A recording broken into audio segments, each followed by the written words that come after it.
Bonjour, bienvenue ici dans notre jardin expérimental en permaculture, en plein cœur de Châteauroux. Non, là, la tige. Donc je m'appelle Stéphane, j'ai 39 ans, je suis employé de banque et puis je partage ma passion du jardin avec mon ami. Donc Ludovic est soignant et je partage également cette passion de jardin depuis quelques années avec Stéphane. Alors là on se retrouve devant une de nos premières buttes qu'on a réalisées, donc avec différentes couches, des copeaux de bois, de la tonte de gazon, pour que la terre soit suffisamment nourrie des différents éléments.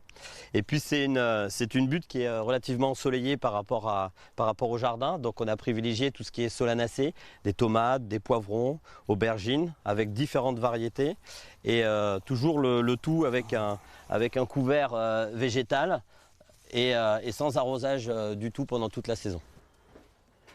On a des variétés de tomates assez anciennes, un petit peu partout aussi. Des tomates bleues, des tomates rouges, des tomates jaunes, des tomates blanches. Ça c'est la courge spaghetti. Donc la permaculture c'est quoi ?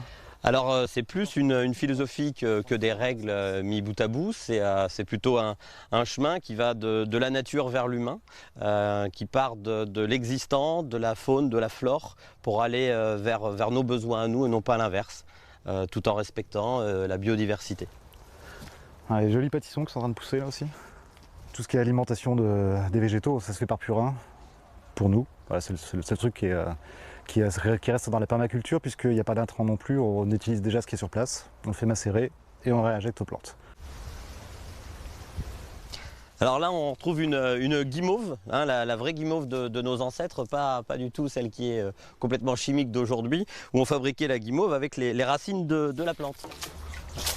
Là, ça fait 1 an qu'on a rejoint le collectif des incroyables comestibles, en vue donc de présenter à un plus large public cette expérience de jardin ouvert, où il y a des journées portes ouvertes pour faire venir les familles, le grand public, pour les sensibiliser donc à la biodiversité, à la différentes variétés de graines qui sont possibles de reproduire. Donc on poursuit l'aventure avec donc l'association Permaberry, où on va valoriser les différents travaux qu'on a mis en place par le biais d'ateliers, d'expositions, pour continuer de grandir avec le côté associatif, pour avoir une structure un petit peu plus facile pour pouvoir communiquer et s'ouvrir aux autres.